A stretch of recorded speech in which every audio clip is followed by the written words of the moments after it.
Story 1, this is Fireteam Delta. Dad's coming home. Welcome to the Military Veteran Dad Podcast, where it is our mission to bring every dad home. I am your host, Ben Killoy. I'm a United States Marine veteran, husband, and a father. We will bring authentic conversations to inspire action in your life so we can close the gap between the dad you are today and the dad you want to be tomorrow. This is the Military Veteran Dad Podcast. Welcome to episode 28. Today's episode is one that was very powerful. It rocked me to my core, and I know it probably will with you as well. Today's episode with Bob Martin shares coming to the edge of suicide and hearing in his words, God reach down and tell him that it wasn't his time, and pulling back and being able to look back, because it's been almost 30 years, on what his life has transpired since that moment of walking back from the cliff. Bob shares a deep story of being in that pit, being in your whole life has just crumbled around you. How do you come back from that? What his role as a father was before and how he viewed that role after. And ultimately, if you were ever looking for hope for what you're going through to the other side, Bob is a perfect example as a lighthouse of what can be on the other side of something as horrible as a divorce and even as dangerous as being on the edge of suicide. If you're listening to this and you're a dad and you're thinking about it, or maybe you're even days away from doing it, reach out to someone, because Bob shares a powerful story. And if Bob doesn't bring you home, find someone that will. Find someone that is going to breathe the life into you and then give you the rope to climb out of that pit. If you don't want to reach out to myself, or you don't have a friend, the Veterans Crisis Hotline is one that is available. It's 1-800-273-8255. Find someone to reach out and touch, because you need to get that voice outside of your head. And once you get it outside your head, you realize the ludicrousy of what it's telling you to do. But in that moment, it is the loudest voice in the room, but it's not actually speaking any words, but they feel just as real. And Bob shares how we need to find a community to grow through that and get to the other side, and really what life can be on the other side. He shares some powerful examples of his kids reflecting on that early story. He talks about the guilt he carried through most of his life, even till to this day, or to this year, of what that had impact on his family. And it was the exact opposite what came back from his kids. And it was a very powerful story of how, just a full retrospect of looking back with essentially 2020 perspective in his case, because it has been almost 30 years since this happened. And it inspires hope and that lighthouse that you need to find land again. That sea can be rough. I've been there. I've been in that pit. You need that community around you to hand you the rope to climb out of that pit, whether it be that your community at church like he found, or whether that be a Facebook group, whether that be a close friend. Find someone. This episode is meant to bring dads home, and this episode is one of the reasons why this podcast exists, because of the 22 number, that 22 veterans kill themselves every single day. I only wanted to save one, and that was my focus with this podcast, which was the dad. And if I can save one dad from not being able to hug their kids and their kids not being able to hug their dad that night, this podcast is a success. We look at our role as a father very differently before and after serving, most likely. And Bob shares how his role changed before and after his suicide attempt. There is a role we play, and only when we come home mentally and physically can we truly become that dad that we're meant to be. So let Bob's story inspire you. Let Bob's story inspire you to be a stronger man and father, and also humble enough. This is the key part. Humble enough to ask for help. We were not meant to do life alone. I've repeated that many times in the podcast. It's why we have a Facebook group. That's also the links in the show notes. If you are in that pit, find the Facebook group, find someone to reach out and touch. I first got in contact with Bob by doing my mortgage last year. He was my mortgage loan officer. Didn't know about this story at the time. I knew that he was in the military, but didn't know about this story until he posted it on Facebook. That video is also in the show notes on Facebook as well. So go down those show notes, click the link, and you can check out that video as well. Very powerful. If you love this episode, click the video. It's about a 4-minute video that really opens it up and puts it in living color, literally. And you can hear Bob's own words and his reactions as he tells the story. So in the last part of the episode, we also dive into a little bit, we change gears and dive in a little bit of mortgage and VA home loans, about some of the horror stories. He doesn't give really any recommendations, but he definitely gives you the feeling and the perspective on the mortgage industry he has, and also why he does it the way he does. Because in the tagline of every one of his emails is he reminds me and every customer that it's not just a mortgage, it's a relationship. His contact information is also in the bottom. He's only licensed in the state of Wisconsin. So if you're in the state of Wisconsin, he can do a mortgage for you. If you want to reach out to him to find someone else in a different state, Fairway Mortgage, where he works, is also licensed in all 50 states, and he can go ahead and help you get connected with someone in a different state to help you do a VA home loan. It's game-changing all the way through. If you have the time, make sure you get to the end, because every part, even the mortgage part, resonates back to his story and why he is the way he is, and why he shows up in his life and his grandkids and his kids' life the way he does. So without further ado, let's get started with today's episode with Bob Martin. Today's guest served in the Air Force from 1978 to 1982. He got out and did what most veterans do. He started a family, had 5 kids, and then was hit with an abrupt change to his life when his wife asked him for a divorce. He found him on the other side of that, trying to figure things out again. I'll let him tell that part of his story, but he's on the other side of that and now has 6 grandkids and is happily married, enjoying the memories of being a grandfather. He was actually my mortgage guy when I bought my second house last summer, and he now helps veterans and families walk through the biggest decision they have in their life, buying a home. Bob, welcome to the show today. Well, thanks, Ben. I appreciate the opportunity.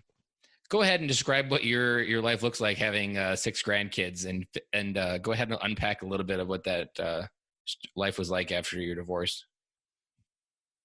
Well, my life up to the divorce was, I think, pretty standard. That most guys, you get married, you have family, and you work hard to build a life for you and your family and your wife to support them and whatever. And after 14 years of doing that, my wife at the time kind of surprised me and let me know that she no longer wanted to be married.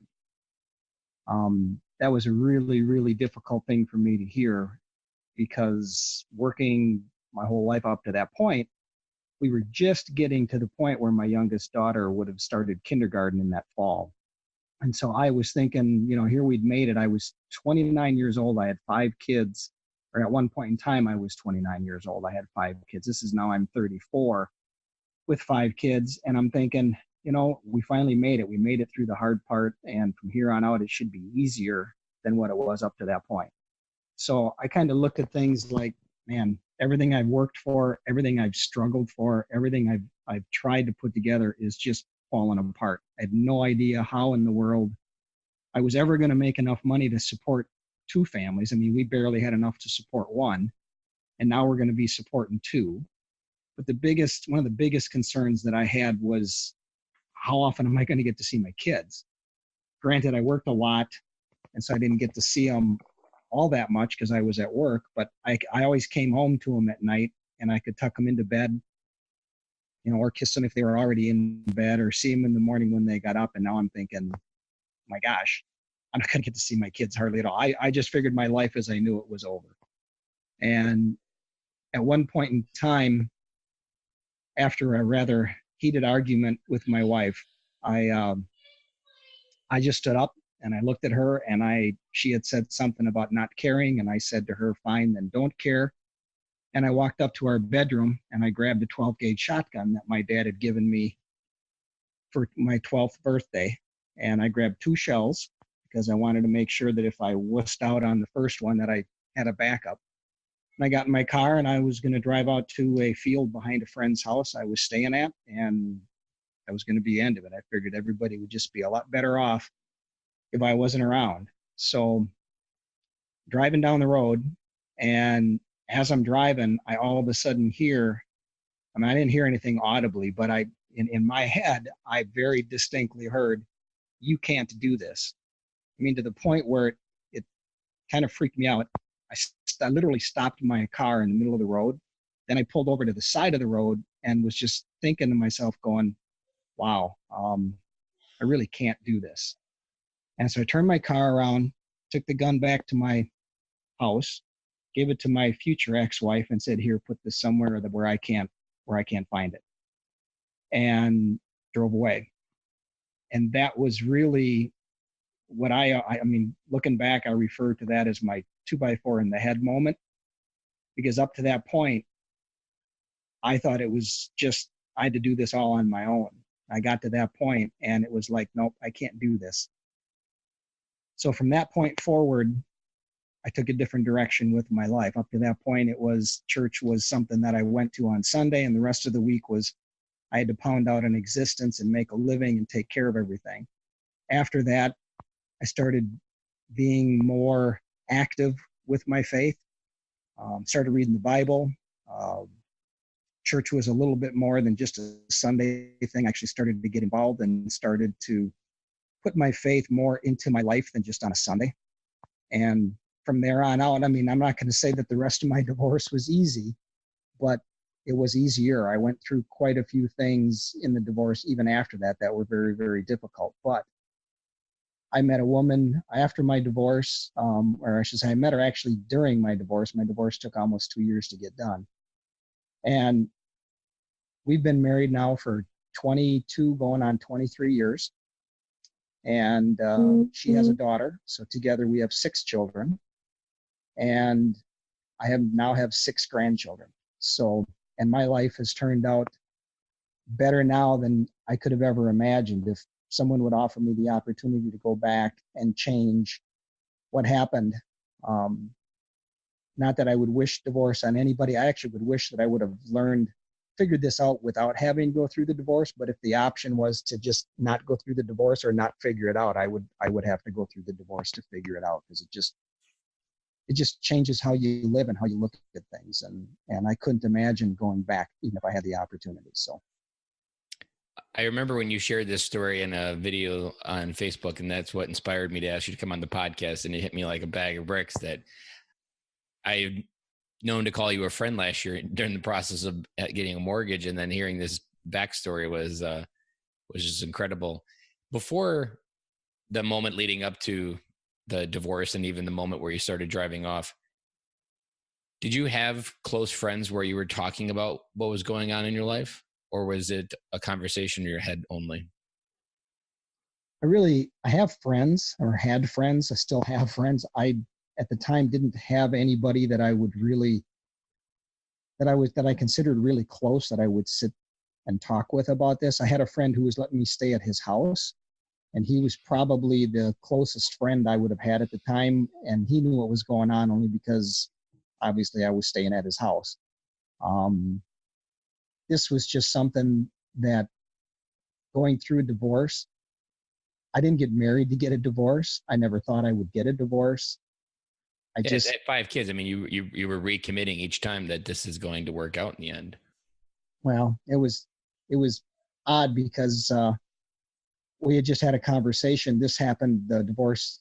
She let me know in January of 95 that she no longer wanted to be married. And that Christmas of 94, this friend I stayed with and his wife were going through a divorce, and she looked at me and said, my wife looked at me and said, "Don't ever do that to me, what so-and-so is doing to so-and-so." And I looked at her and I said, "Well, I'm not planning on going anywhere." So less than a month later, month and a half, maybe, all of a sudden I find myself in the same boat. So it really, I mean, obviously when you're married from the age of 20 to 34, you do a lot of change and a lot of growing up, but this is just something that you just never really think about. And we had our struggles, we had our problems, but this just kind of came right out of left field and just really, I mean, if anybody that knew me, if anybody had come up to me before this and said to me that I would ever get to a point in my life, Ben, where I would grab a shotgun and start heading out to the field, and I'm serious, this was not This was not a, oh, look at me and a cry for help. This was a, I'm out of here. There's just no reason for me to be around. If anybody had ever told me that I would have done that, I would have looked at them and said, oh man, you have the wrong guy. Obviously you don't know me as well as you think you do, but man, in the right set of circumstances, anybody's possible of anything, I guess. I've often thought about when a veteran transitions either from war or even just in general, because the military and even the Air Force, I'm sure the Air Force even more back then, it was probably more strict than it is now. Your emotions are something that are a liability, and you're not meant to acknowledge them or even talk out loud about them. And I think even more so now, because the society is more complicated, that by keeping those voices inside our head and what we're thinking or feeling during any moment of tragedy, whether we lost a friend in war or even we just find ourselves homeless on the other side of transition, that voice becomes so loud that you almost don't hear anything else around it. And that voice ultimately comes to the conclusion that the world is better without you. That's exactly, that's 100% accurate statement, because I was literally sitting on the floor listening to my ex-wife at the time, or my wife at the time, kind of pointing the finger and very adamantly telling me everything I ever did wrong during the course of our marriage. And I was already depressed. I would drive to work and hear a song on the radio, and I'd just literally start crying. I'd get to work, I'd think of something, and I'd start crying. I'd try to drive home, I'd start crying. It was probably the worst time, and not probably, it was definitely the most darkest, deepest, worst time in my entire life. So here I am trying to figure out what to do and how to make this better and how to fix it. And all I'm hearing is what a piece of dirt I was and have been. And you're right. I heard this voice in my head, and there was just no arguing with it. It was just like, you know what? This is what you're going to do, and this is how you're going to fix the problem. You can't fix it any other way. So obviously you're a big liability for everybody around you. I haven't been a good dad, haven't been a good husband. Why am I even here? And like I said, I literally just, walk upstairs, grab a gun, walk out of the house, get in a car and drive. It was probably 5 or 10 minute process. And get to the end of that. And honestly, if I'd not heard that voice in my head that told me I couldn't do this, you and I probably wouldn't be talking, because I probably wouldn't be here. So I have no other explanation for that other than the fact that God just didn't want me to be done. He had other plans for me. And yeah, the divorce was tough, and wouldn't wish a divorce on my worst enemy. But you know what? The Bible says that God takes everything and works it for the good of those who believe and are called according to his purpose. And doesn't say it's going to be easy, doesn't say it's going to be fun, doesn't say good things are always going to happen to you. Doesn't say it's going to be clean. Exactly. But it will work out for the best. It's just when you're in that position, and I have a new respect for people who find themselves in that position, having been there myself. It's not a position for the weak. You're not weak because you're there, is what I mean. You're not, it doesn't mean you're a weak person because you're having those thoughts. It just means that you have reached the end of your rope and you don't really see any possible way out. And the problem with that is when you're so deep down in the mud, you just can't see the way out. And fortunately for me, God was able to get my attention before it was too late for me to do anything about it. So I'm very grateful for that. And when you fall into the pit as a man, that pit can feel like a mile deep and it's completely dark. You might not even be able to see the top. Oh, absolutely. The best part of having a community, which almost many veterans don't have any community after they transition. And many barely have a community other than their brotherhood while they serve, which is bonded, but it's not in a way that ultimately deals with the issues you might have at home. That you need that community to throw that rope down to help pull you up. And you need someone to know when you fell. And in your case, you didn't have that, but luckily you had the bigger rope come down from all the way up high to pull you back. And I've been in online communities for the last 3 years, and I can't tell you how many times someone's thrown a rope to me, because I just was watching a little Facebook Live video this morning, and this guy really explained it well, that a sheet of paper tear is extremely easy. But combine a sheet of paper and a phone book, you can't even try. And that's ultimately what you need that community for, because together you are that much stronger. By itself, you can blow away with the good breeze and rip in peace just with one little effort. And I think what you found on the other side of all that was your community in the church, and you found those people to help carry your life with you. I often repeat in the podcast that we're not meant to lift everything that life gives us. And in the Marine Corps and any branch, that your back is the first thing the military abuses. And if you can't lift something, it's not, oh, we need to get a bigger fork truck. It's, oh, we don't have enough Marines or airmen or Navy or Navymen or not Navymen, seamen to lift it. So they get more people lifting it. And I've equated that to life, that when you have something so heavy on your heart, that you're not meant to lift everything that you get put on your heart every day. And you're meant to share the load with others. It's a very true statement. And unfortunately, as guys, a lot of times, that's an easy concept when you're actually serving in the military, because that's how you're trained. That's how you do things. But when you're not trained to carry it into life, that's correct. The odd part. Yeah, exactly. When you transition out and you're going through things, I've done some missions trips down to Haiti and down to the Dominican Republic, and I've always told people, when you're down there, it's so easy to rely on God to provide things, because honestly, there's some things that you look at down there and you go, there's no way that this is ever going to get done unless God steps in and helps do it, because it's just not, there's just nothing there. But boy, as soon as you touch back on U.S. soil, it seems like all of a sudden it's like, okay, well, now God's too busy down in Haiti, so I'm back on my life, and I have to now take care of everything on my own power because I can do this. And I think that's the same thing that happens with a lot of guys, even just dealing with life in general. You just get to the point where it's like, okay, what's the old saying? Grab myself by my bootstraps and pull myself up by my bootstraps and just fuck up and go for it. And suck it up, buttercup.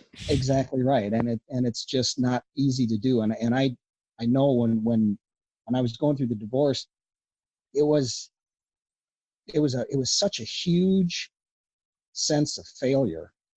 I mean, I can't tell you how much that part of it really hurt, because I had worked so hard to get things for my family and for my kids, and to get us to where we were, and then to have all of that just taken away, and I really had no control over it. I just felt like a complete, absolute failure. And in fact, this is not a story that I had ran around sharing after it happened. This was 1994 into 96. And I didn't really start talking with other people about it until probably, mid 2000s, going later. And it just so happened when we were in Haiti that they wanted to share, our story. I don't think they were quite ready for the story that I shared. But when I shared it and then we got back, that was one of the people that was on our trip, actually was one of the workers at the church. She asked me if I would consider doing that as a video. And I was like, oh boy, I don't know. I mean, I share it with individual people. I've shared it with customers who've come into my office, and you do a mortgage for a couple and they call you up 2 years later, 3 years later, and we're getting a divorce, and one of them comes in to talk, and you just start sharing. You just share it with them because you've got that in common. But it's not something that you just walk around and sit down to lunch with a bunch of guys and go, hey, let me tell you a story. Let me tell you a story. But that story is a gift that reminds people that you can get to the other side, and you can still find light even when you're in the darkest of times. Exactly. I'd like to unpack a little bit before the divorce. What did you see your role as being a good dad? How did you define that in your head? My when I was 20 years old when I got married, had my first child when I was 21. And as I mentioned earlier, I had 5 kids by the time I was 29. And I looked at my role as I needed to take care of these 6 people, my wife and 5 children. I needed to make sure they had a place to live. They had a car to drive. They had food to eat. They had clothes to wear. I figured my wife was home to take care of the other needs. I needed to take care of the financial needs. And I worked a lot of hours, actually got fired in there from a job that I had I really didn't like. So it was kind of another one of those God moments where had I not gotten fired from that job, I was 31 years old, and got fired. That's how I ended up getting into mortgage business, by the way, which is a position or a job that I love immensely compared to the job that I had before that. So I went through that, and it was just, I don't know, just moving forward and just providing, and everything was coming together. And then the divorce hit, and it was like, oh my gosh, for the first time in our lives, we actually had money in the bank, and I thought things were going to really be good. So it's just funny how your outlook on things change. If I could go back and start over again, knowing what I know now, and of course, this is easy to say because hindsight's always 20/20, but when you're 20 years old or 28 years old or whatever, you've got a family to support. As a guy, that's really that's what you live for. Your identity.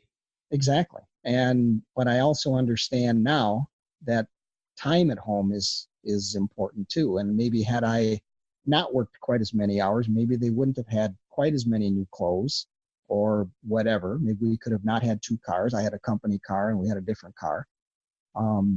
Maybe things would have been different. Maybe I wouldn't be divorced. Maybe my life would be so much different. But you can beat yourself up over and over and over for woulda, coulda, shoulda.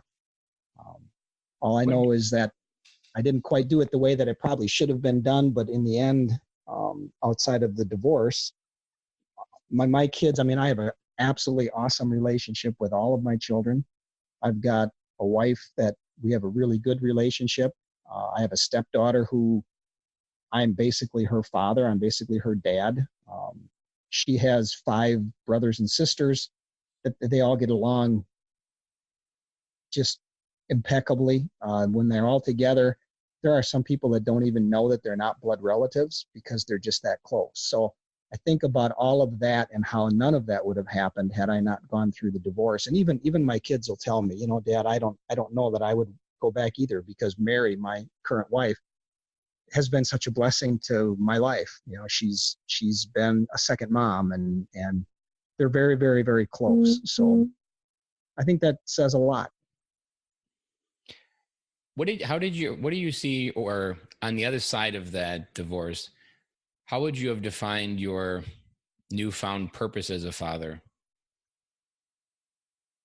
It was funny how before my divorce, I would go to work at 7, 8 o'clock in the morning, and I'd work till if the busy time during the summers, whatever, I'd work till 7, 8 o'clock at night. Of course, this was before you could take your work home and work on a computer, and you could hook up through computers. If I wasn't at work, I really wasn't able to work.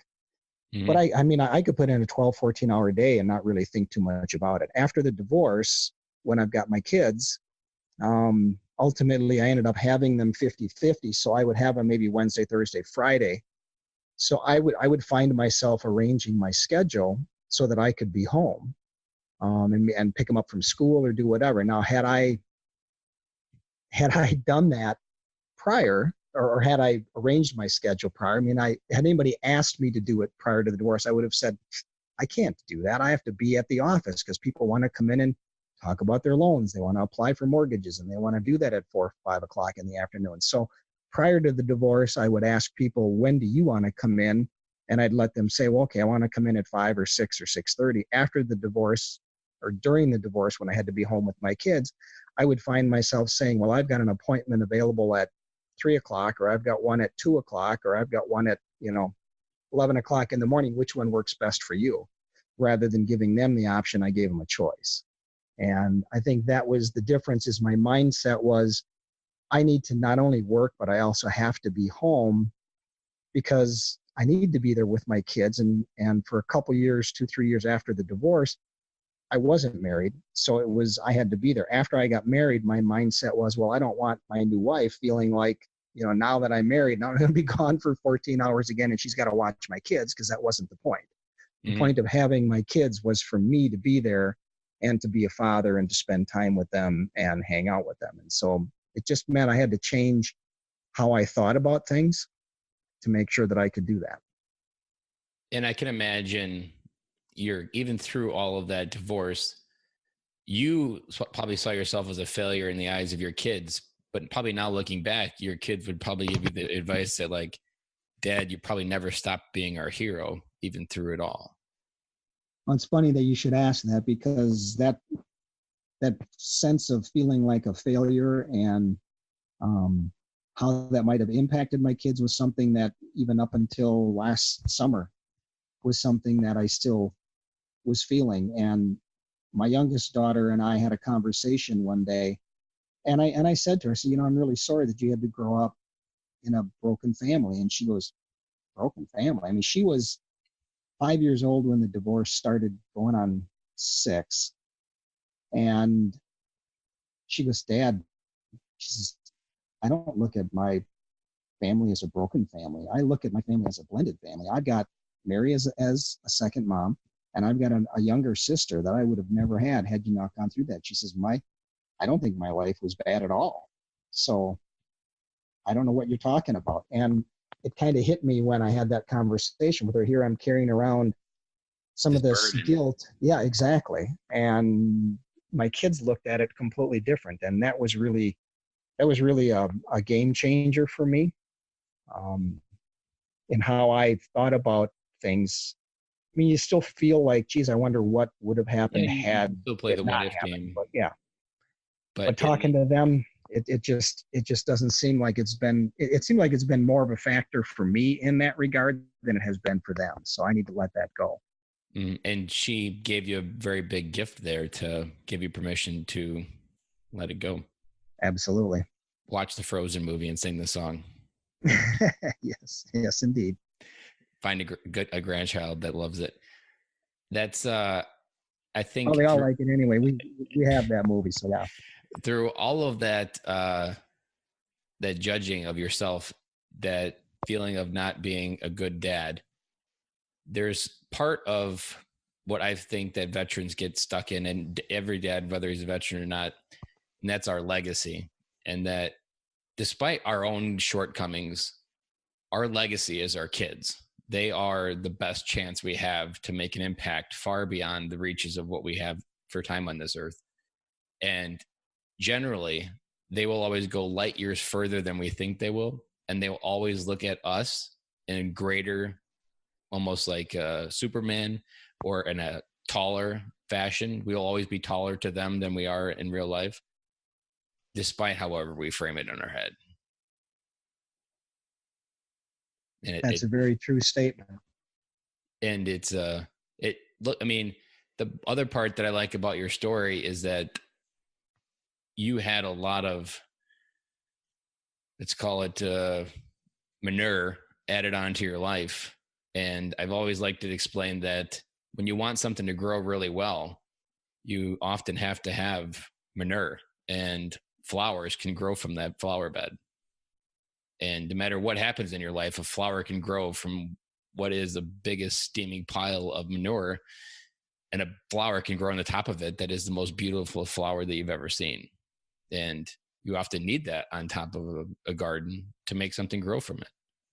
So it's always hard in the moment, but I think what the trick is, if there is one, is to share the load, because that's ultimately what's going to allow you to move through it faster, more emotionally recover from it, and then just get to the other side where you can start to see how your life will start flowing again in a river and get out of that log jam. So I'm sure you felt like a log jam, like your life was just bottled up, waiting to explode, and it almost did explode in your life. And getting that river to flow again was the trick. Yeah, it's something that I would recommend as well to anybody that's feeling down in the dumps or in the middle of the pit or whatever, however you want to describe it. When you're in that kind of a situation, the best thing that you can do is to try to reach out to someone Mm-hmm. and just talk about it. Because after my little car drive there, I ended up going and talking to a psychiatrist who helped me get on some medications that helped get my ship righted. It took about a month and a half or 2 months before I really stopped having the big wild swings. One minute I'd be way up, and next minute I'd be way down. It helped to even me out, but just talking to somebody and having them kind of affirm that what I was saying was not, Yeah. I wasn't crazy because I was feeling this way. Um, that it was natural and something normal, and that something that I probably needed to go through because obviously I had just suffered a rather uh, painful loss, and loss is loss. It doesn't matter if it's loss of life or what have you, but there's a process you have to go through, and I would suggest that a lot of people, guys and gals both, who might be going through something like this, don't try to pound it out by yourself. Don't man up or buck up like we talked about earlier. Have you ever Um, had someone message you and say you saved their life by sharing your story? I haven't. I had a woman come up to me a couple weeks after, and I was ushering at church, and she was chatting with me, and I had done her mortgage. And she mentioned to me, she looks at me and goes, well, you know my story, right? And I said, well, I knew that your husband had passed away just prior to doing your mortgage. She goes, well, he committed suicide. And she was struggling with it on the other side of being a survivor and Mm.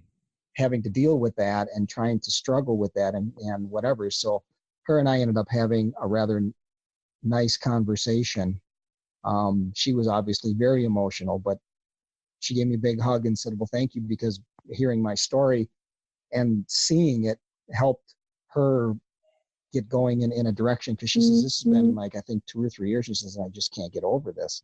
So it was something that encouraged her to look for some help and to kind of move forward from there and reach out and see what she could do to try to get over that end of it. Unfortunately, those of us that have gone through that, I wasn't, when I was driving my car down to that field, I wasn't thinking about what my kids would do. Mhm. How would they survive this? How would they look at this? How What would would they that handle scar it? leave on their heart? Exactly. And that's something that, had I, as as important as my children are to me, if I would have been able to think along those lines at that point in time, I probably would have never gone that direction. But my mind just wasn't. I Wasn't wasn't there. able to think that way. Hmm. How did your kids react when they first found out that almost happened? We never really talked about it. I never really talked to them about it um, until this video was made. Of course, it's kind of a funny story. The young lady that came to our house to do the video, when they asked me if I would do my story, I said sure. So they send somebody out from the church to do the video and interview me and all this kind of stuff. When she came out for the second time, she goes, well, did they tell you when they're going to air this? And I went, I have absolutely no clue. And she goes, well, they're going to do it on Easter Sunday. And I'm thinking, oh, oh, good. Probably the most attended church day of the year, second maybe only to Christmas. Um, all of a sudden, I was really nervous and really anxious about having it aired. And I had invited my kids to come to church with me on Easter. So I'm thinking, oh my gosh, if they come, I This guess will I be should it. maybe, yeah, I guess I should maybe let them know what's going on. So I talked again to my youngest daughter and said to her, I said, well, my testimony is going to be shown in a video. And she goes, well, that's really cool. And I said, well, you know what my story is, right? And she goes, all I know is it was something about a gun and that you thought you needed to end things. So she kind of knew, Hmm. maybe from her But mother, never I from don't your know own words. exactly. And so when I talked to her about it, that was really her first exposure to my story. Again, this was just this 2 months ago. So this is 2019. And we're talking back in 1995. So Mm-hmm. never really sat him down and talked to any of them about it. What did she say when you told her about it at the end? Did she give you any same words of wisdom of when you mentioned about the divorce? She just said, well, I didn't know that. She says, that's, I didn't know the whole story. She says, that's pretty cool. So it reminds me that maybe I should sit down and have a conversation with the other 5 now. And well, I guess 4 of them. And then my stepdaughter. And I'm sure even in ways you probably may not consciously acknowledge, especially being it's so fresh still with this year where you're really confronting it with the video and your family, just getting it off your chest so that you no longer carry any form of shadow related to this. Like literally that shadow is no longer on your heart. It's now filled with light because everyone knows. Well, it is easier. It's easier to think about it and to talk about it now than it was. I mean, again, when I found out that they were doing this on Easter Sunday, I found out about a month before.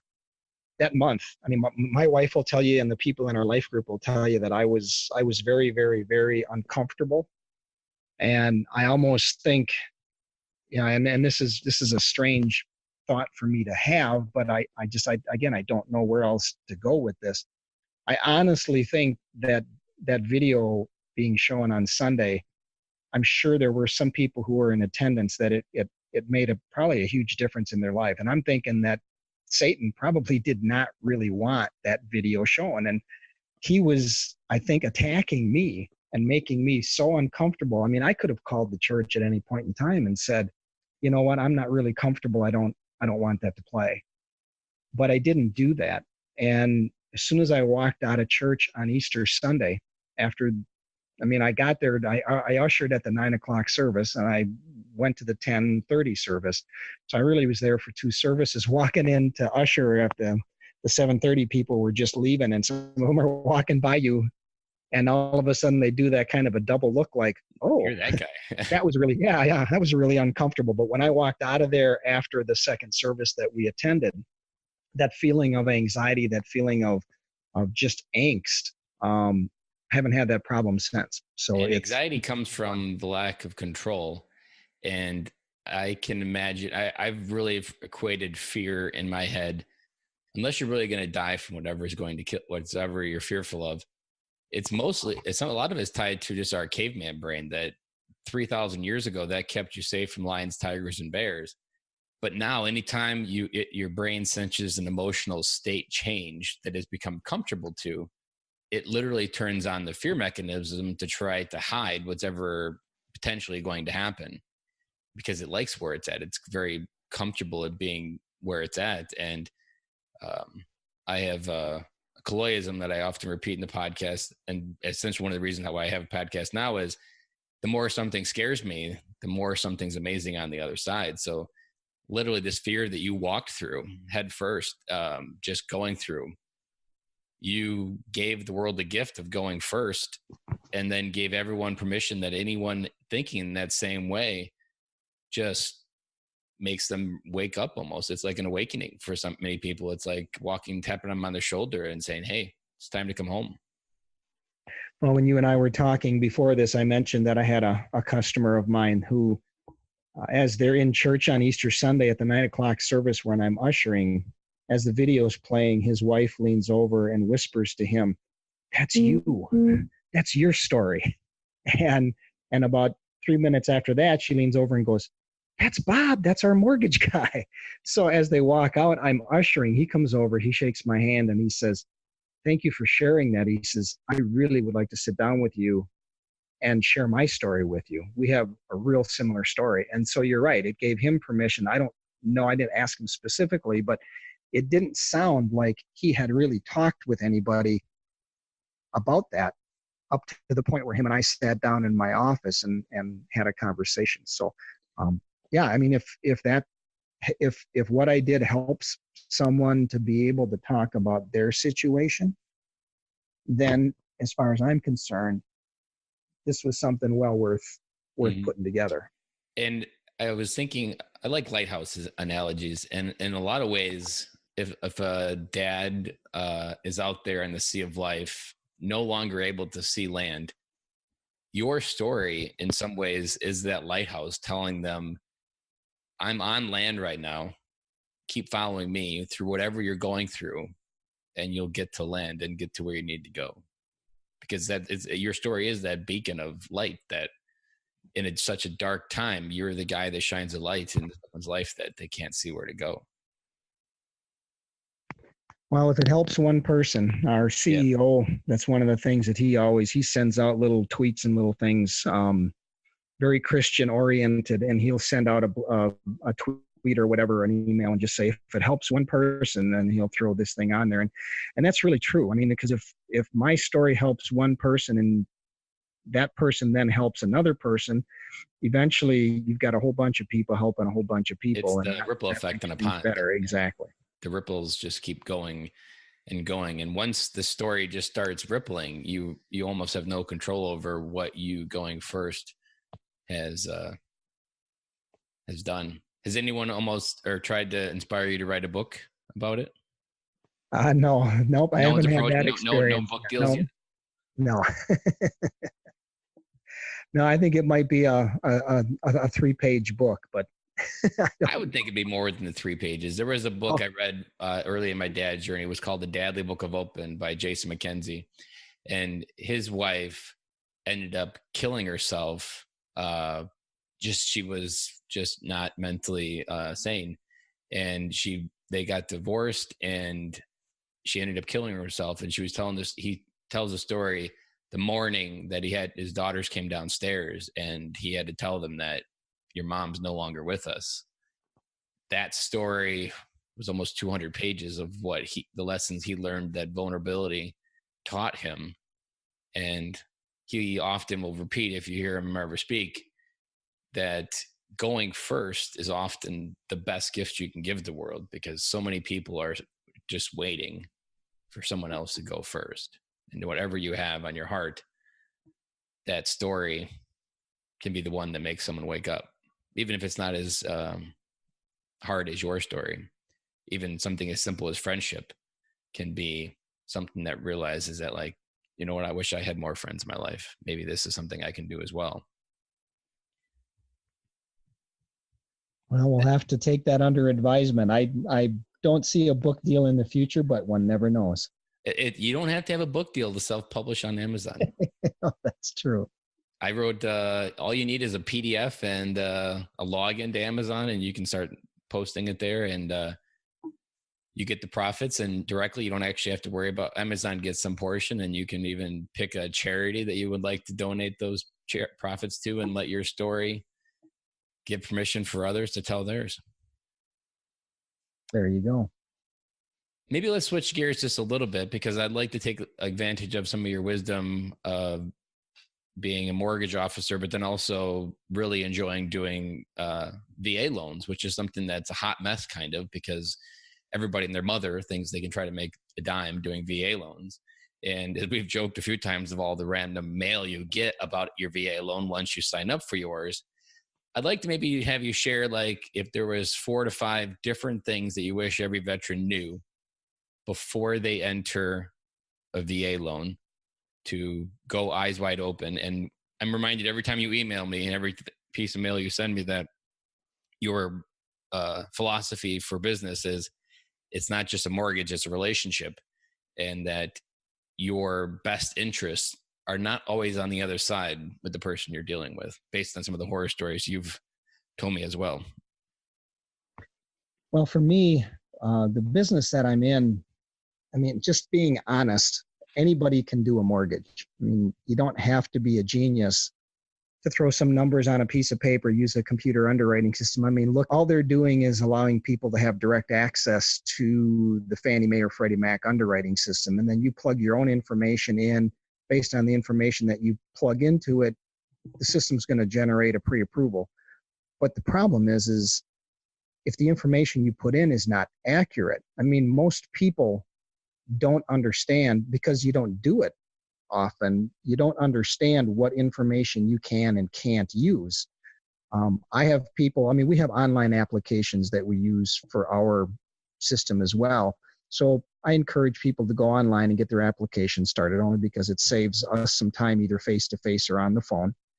And a lot of times people will put in, on both sides of the issue, they'll put in their net income. We use gross, or they might put in, maybe they're a base plus commission type of a person, but they've only been in that position for a year.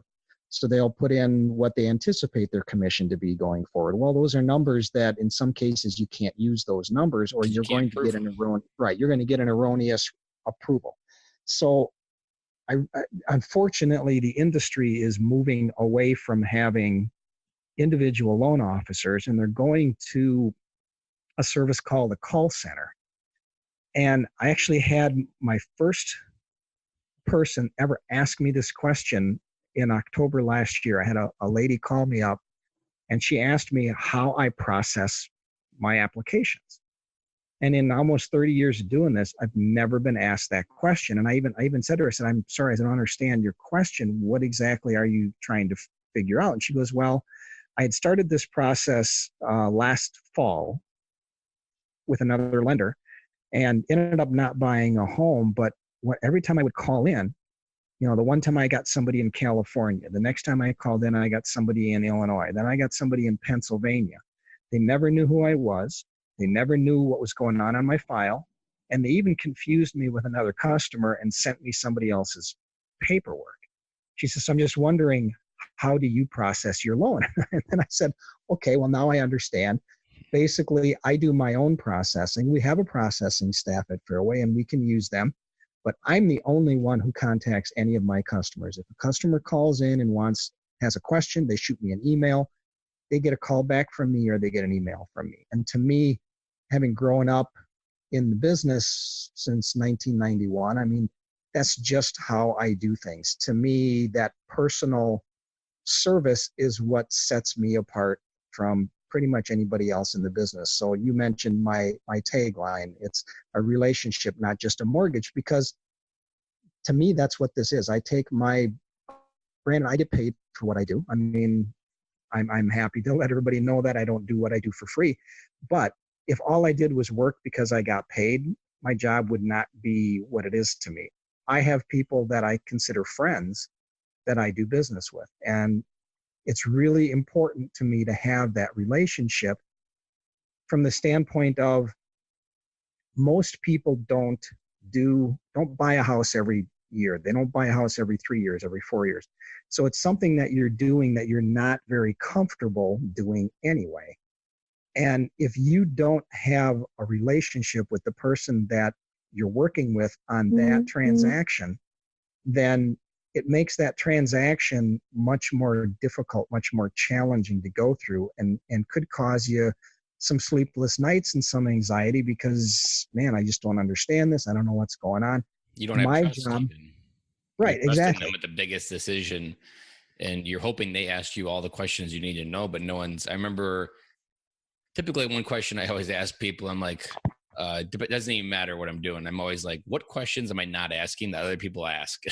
Because I can't think of everything. And I remember thinking with you, like any question I came up with, you would always fire back 3 other questions that are around that question to really give me a bigger, wider picture of whatever question I was asking. And if you don't know the person on the other end, if you didn't know that I lived just 45 minutes south of you, that I was a veteran, that I was these things, and you understood why my family was doing this, I don't necessarily know that you're looking out for me. It's the same thing of buying a car. I don't buy a car from anybody that doesn't spend time trying to understand why I'm buying it. If they don't spend time, I don't do business with that person. And see, personally for me, the buying a car process, and I do use that when I talk to people. I say, I do not like being sold anything.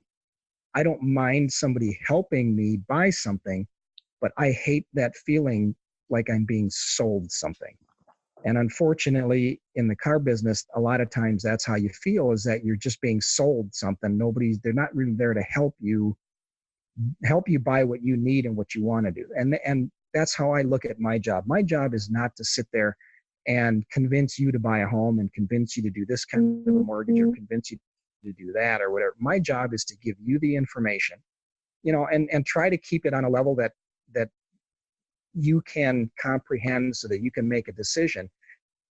I mean, this is going to sound weird, but I'm not a smart guy. Okay. I'm not a genius. I'm just a down to earth, let's get her done kind of mentality.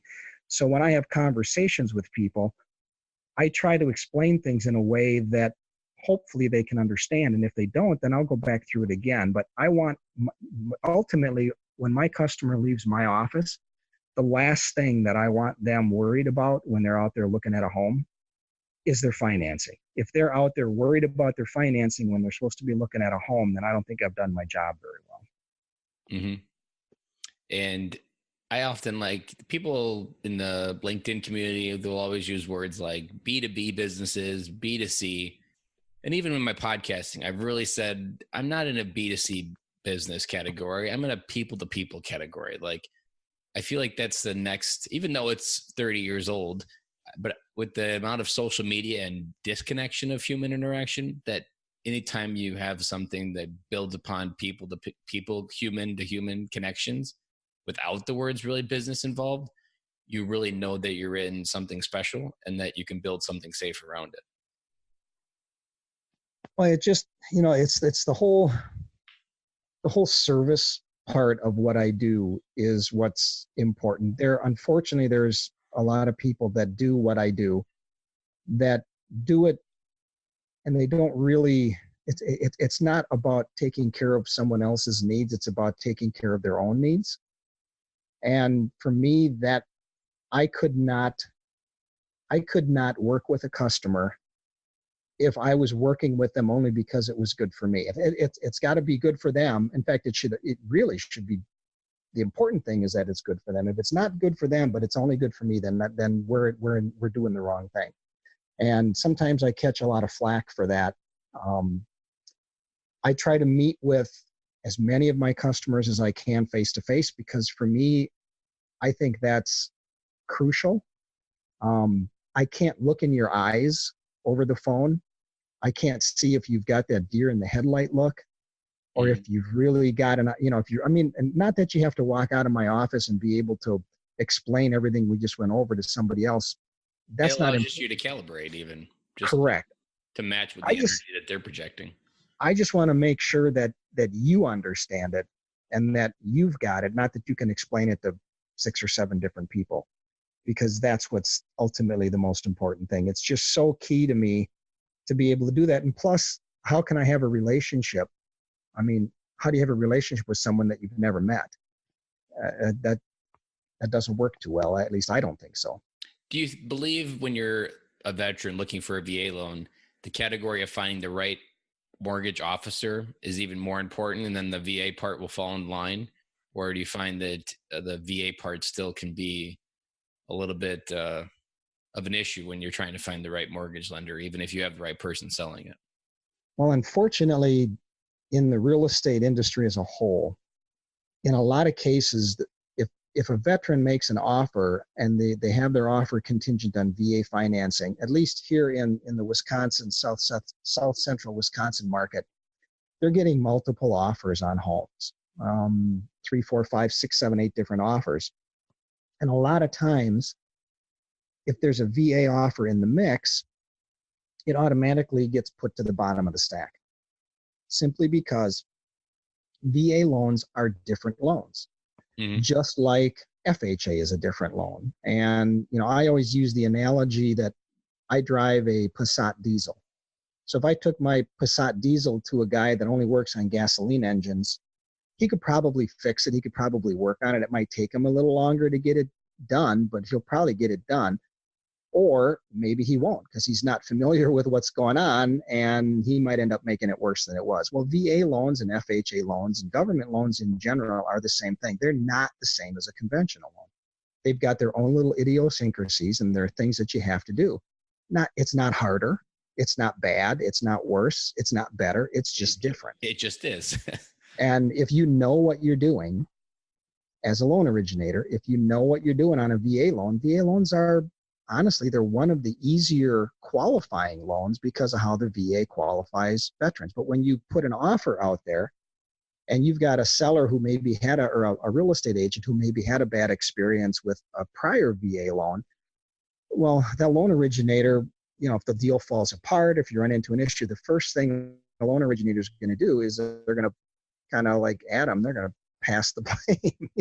Well, it wasn't me. Well, it's a VA loan. So they throw the VA program under the bus, and that's really not fair. I've actually put together a letter specifically because of the fact that some of the veterans that I work with, their offers just weren't getting accepted. And they really should have, because they made good offers and they weren't getting accepted, in my opinion, weren't being given the consideration that was due, mainly because it was a VA loan and the sellers were afraid of what a VA loan meant. I had a realtor call me last week and told me that the reason that my veteran got their offer accepted was because of the fact that I have a letter that I put together. And in that letter, I lay it out and I say, yes, they're applying for a VA loan with no money down. That doesn't make it a bad loan. And here's why. And I went through some of the scenarios and some of the myths about a VA loan and said, it's not necessarily that it's a VA loan. It's more important who is the lender. Because if you've got a lender that knows VA loans, you're going to get that loan done. I mean, it's just going to happen that way. So the lender is more important than the loan program, is what I was trying to make clear to them. And hopefully it's helping. I work with a lot of veterans and I enjoy working with veterans, and it makes me a little bit upset, angry, if you will, when I'm working with veterans and they can't get an offer accepted. So I'm trying to figure out different ways I can things I can do to help offers get accepted, which if I need to call listing agents and talk to them and explain the situation. It helps that Fairway is a pretty well-known company. We're a national company. We're number 5 in VA originations across the country. And so a lot of the real estate agents in this area know Fairway Mortgage, and they're comfortable with Fairway Mortgage. And having been around for 30 years, a lot of them know who I am. And so if my name's on the letter and Fairway's there as well, they feel comfortable with that. So we just have to keep plugging away and take advantage of every little bit we can. My realtor, I said I don't really have it figured out yet of who I wanted to go with. And I was a little bit frustrated from my first experience because I went with a local bank, no problems. The loan actually went perfectly fine. And then they sold it. And then I got sucked into Countrywide because that's who they sold it to. Then Countrywide went bankrupt. And then Bank of America bought Countrywide. And so then I was dealing with Bank of America, which doesn't have any branches anywhere nearby. And then I had to refinance that loan 3 times, which then caused the Norder to come by to my house 3 times and send a whole bunch of paperwork back and forth. And it was the most personal experience in all of it. The only time I ever had someone like you was way back in the very beginning, and my loan is still with Fairway Mortgage. And real quick, how do you think your story has evolved into how you show up as a mortgage officer? Interesting question. I've never quite thought of that. I'm sure it had influence even way back when, even not just cutting back the hours. Like, I'm sure you had to have some showing up to the customer differently. Well, my story, I mean, prior to my divorce, we actually had a lady that worked with me at my prior employment before I came to Fairway. And in talking to her after my divorce, she did make a comment. She goes, Bob, she says, you're a completely different person than you were prior. And I looked at her and I went, really? And she goes, yeah. She says, I'm not trying to hurt your feelings, but I'm actually trying to compliment you. She says, back when, she says, there were several people in our office that knew that if you were calling, they didn't want to talk to you. So my experience really made me look at how I do things, not only on a personal level, but also on a professional level. And how really helped me to those people. Right. Exactly. Helped me to change my, I'm not the most important person. And just because I think something doesn't necessarily mean that that's the way something should be done. Mm-hmm. I mean, I'm still a very, I'm still very opinionated, but I'm a little bit more reserved in voicing that opinion. Mm-hmm. Let's say it that way. If anybody wanted to reach out to you, Bob, what states are you licensed to do a mortgage in? I am licensed in the great state of Wisconsin. Only Wisconsin. Only Wisconsin, yes. So I'll make sure that every friend I know in Wisconsin gets a copy of this episode and knows that they have a friend in Madison with Bob Martin. As we wrap up the show, what's a parting piece of advice, if you could wrap up your wisdom on the other side as a grandfather now, what's a parting piece of advice you want to leave for the military veteran dad out there at any stage of being a dad? Well, kids are, well, for me, speaking for myself, kids are the most important thing in my life. I love kids. I love my grandkids. I love spending time with them. And I'm sorry that I ever lost sight of that. I lost sight of it because I was too busy focusing on making sure that they had what I thought they needed and not necessarily focusing on how important that they really were to me. And my grandkids, a lot of people that have grandchildren say this as well. Grandchildren are so much easier to have than kids. But I would say just make sure you love on your kids or your grandkids, whichever opportunity, or at every opportunity that you have, because ultimately, that's really why you're here, and that's what it's all about. And those kids are going to really remember the time that you spent with them more so than the toys that you might have bought them. And I know everybody says that and everybody hears that, and it's hard when you're a young dad and you have to work because you got to bring food home and you got to, especially when you're trying to keep up with the Joneses. Exactly. But just remember, new house next door, and you're like, oh, my house isn't as good anymore. Yeah, and just remember that you got to balance things out. And then again, I know that's really easy to say, but ultimately that I think is the one thing I would leave with anybody that's listening, is just make sure that you balance things out. Spend some time with the kiddos, do something. Doesn't have to be anything that costs money. Could just be, hanging out or whatever. Just spend the time with them and let them know that they're the most important thing in your life. And we didn't dive into it, but every episode will be remind dads that kids spell love Time. And at the simplest moments, all they really need and value the most is your time. That is the most valuable currency you have at any stage of grandchildren. And it's often funny how our life works, that as grandfathers, we often are more wise in how to show up in our kids' life then. And we often probably wish that we had that wisdom back then when we're actually at the more core of changing a kid of who he is, but we actually don't get to raise our kids at the most wisest parts of our life. Absolutely. I would agree 100% with that.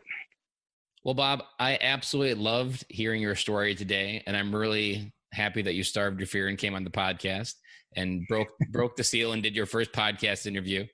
And I am positive we brought some dads home with this episode, and hopefully gave them permission to let go of what's on their heart and reconnect with their families. Well, I appreciate the opportunity. I appreciate you reaching out and not letting me give up on doing this. I enjoy doing it. So thank you for the opportunity. Thank you. And I'll include Bob's contact information in the show notes of this episode if you do live in the state of Wisconsin and want to reach out. Is Fairway licensed in all 50 states? We are. And so if someone were looking for something outside of Wisconsin, I can either hook them up or just do a Google search for Fairway. That's actually a good idea. I would trust any recommendation from you for another mortgage loan officer. So if you want to find another Bob in a different state, contact Bob and he'll hook you up. There you go. I'm sure Bob's Rolodex is filled with other Bobs in Fairway. Well, thank you, Bob, for coming on the show, and have a good afternoon. I appreciate it. You too, man. And thank you. That's a wrap. And thank you for listening to today's show, and I really hope you enjoyed it. The lifeblood of any new podcast are the reviews. If you haven't reviewed the podcast yet on iTunes, I would really appreciate it, and you will help us get the message out to even more military veteran dads. As John Maxwell says, if there is hope in the future, there is power in the present. Dads, it's time to come home.